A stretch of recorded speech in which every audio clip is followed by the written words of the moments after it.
ಗೊತ್ತಿಲ್ಲ. ಬನ್ನೂರಲ್ಲಿ ಅಂತ ಬರ್ತಾನೆ ಅಲ್ವಾ? ಎದಡಿ ಮೇಲೆ ಕೂತ್ಕೊಳ್ಳಪ್ಪ. ಇಲ್ಲಿ ಸ್ವಲ್ಪ ನೀರು ಬಿಡಿಯೋಕೆ ಕೊಟ್ಬಿಡ್ರಿ.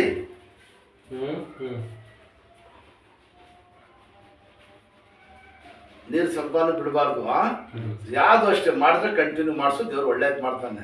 ನಡೆಯೋದು ಸ್ಟ್ರೈಟ್, ಮಾಡೋದು ಸ್ಟ್ರೈಟ್, ಸ್ವಲ್ಪ ಎಲ್ಲ ಚೇಂಜ್ ಮಾಡಬೇಕು. ಗೊತ್ತಾಯ್ತಾ? ಏನಿದ್ರು ಗೊತ್ತಾ, ಇಲ್ಲ ಹಂಗೆ ಬಕ್ಕೊಂಡ್ಬಿಡ್ತದೆ ನಡೆಯೋದು ಮಾಡೋದು, ಸ್ವಲ್ಪ ಚೇಂಜ್ ಮಾಡಬೇಕು. ಗೊತ್ತು, ಜಾಸ್ತಿ ಭಾರ ಆಯ್ತವ್ರು ನೀವು ಕೈ ಕಾಲು ಗಟ್ಟಿದ್ರೆ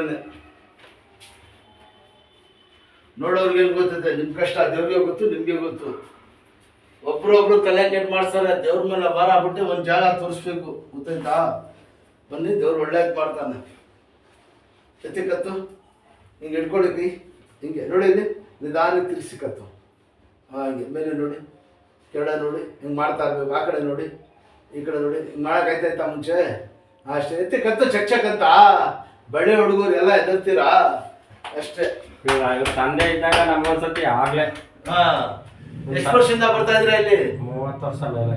ಹೌದಾ? 1990 ಟ್ರಾನ್ಸ್ಪೋರ್ಟ್ ಅಲ್ಲಿ ಇದ್ದಿದ್ದು ನಾವು. ಹೌದಾ? ನಮ್ಮ ಅಣ್ಣ ಕರ್ಕೊಂಡಿದ್ದು ನಿಮ್ಮ ತಂದೆಯವ್ರ ಹತ್ರಕ್ಕೆ ಮಂಡಿ ಮುಂದೆ. ನನಗೆ ಒಂದ್ಸತಿ ಇದಾಗ್ಬಿಟ್ಟು ಲಾರಿಲಿ ಇವ್ರ ತಂದೆ ಅಲ್ಲ ಫೋಟೋ ಅಲ್ಲೇ ತೆಗಿಲಿಲ್ಲ. ನಮ್ಮ ತಂದೆ ಹೇಳಪ್ಪ, ದೇವ್ರು ಒಳ್ಳೇದು ಮಾಡ್ತಾನೆ ನೋಡಿ. ಇನ್ನೊಂದ್ಸಲ ಕಳಿಸ್ಬಿಡಿ ಸಾಕು.